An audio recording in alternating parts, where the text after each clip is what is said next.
유튜브 네잎클로버님의 종목입니다. 이 종목이 네잎클로버처럼 행운을 가져다 주면 좋을 텐데, 키이스트 보겠습니다. 자, 앞에 뭐 엔터 관련된 얘기도 잠깐 언급을 네. 해드렸는데요. 자, 키이스트가 16,000원에 매수를 하셨거든요. 15% 오래됐습니다. 진단 부탁합니다.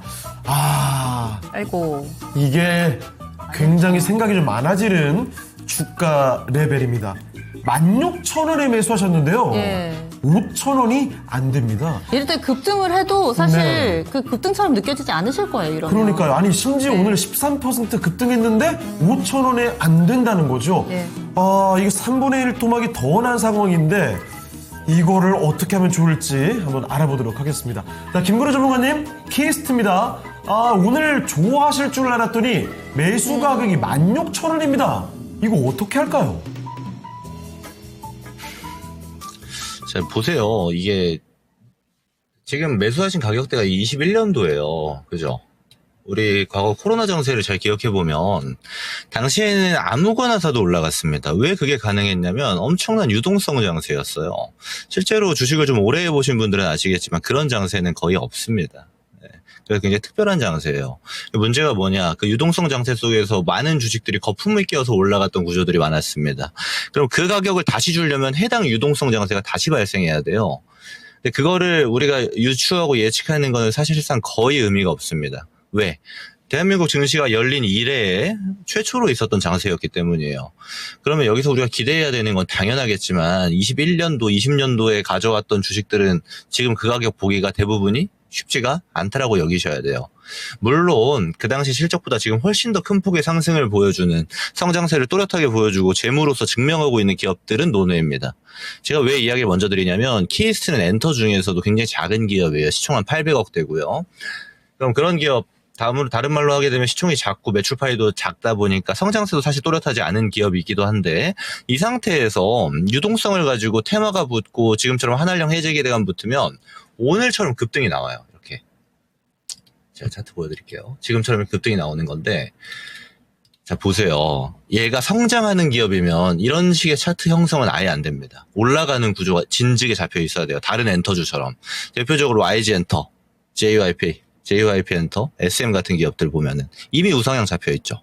그런 구조가 나오는 애들은 실적 베이스가 잡혀 있고 앞으로 이게 숫자로 증명될 가능성이 매우 높은 애들이기 때문인 거예요. 자, 그럼 다른 말로 하게 되면 유동성 장세 때 가져왔던 가격이기 때문에 그 가격 다시 볼 수는 없겠다. 우리가 알 수 있는 거고. 또 하나는 성장치에 대한 기대값이 그다지 크지 않은 완전 소형주에다가 테마 색깔이 좀 진하기 때문에 이런 애들은 끌고 가기가 다소 부담스럽다도 되는 겁니다.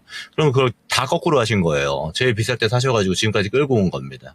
이런 형태는 적합하지 않아요. 전략 자체가. 그래서 오래되셨다고 하니까 제가 좀 현실적으로 이야기를 드릴게요.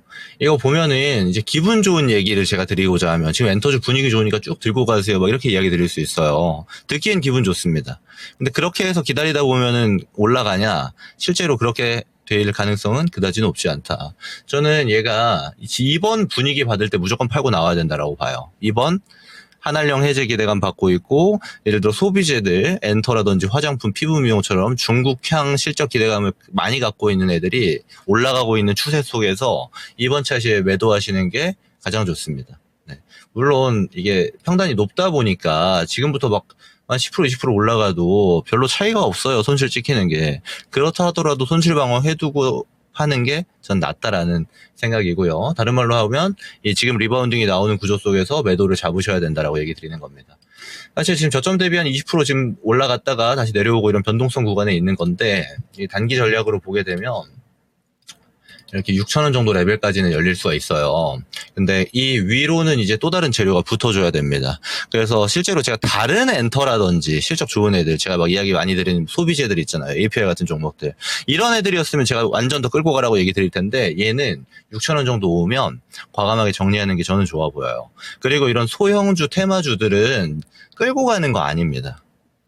어떤 재료가 나왔을 때 그 변동성을 가지고 매매할 뿐이에요. 그거를 앞으로의 기대값을 높게 잡고 이거 한 5년 가져가야지 그런 방식으로 바라보면 절대 안 됩니다.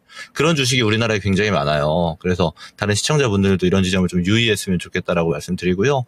다소 이제 좀 오래 걸렸기 때문에 마음이 좀 불편하시겠지만 정리하는 방향으로 보시는 게 정리하고 나서는 오히려 더 홀가분하실 겁니다. 이렇게 의견 드려보도록 하겠습니다. 그래서 너무 길게 끌어오셨어요. 어떨 때는 또 단호하게 또 짧게 이별을 고하는 게 좋을 때도 있습니다. 이 종목 반등을 이용해서 좀 빠져나오는 전략이 어떨까 의견 드렸습니다. 네.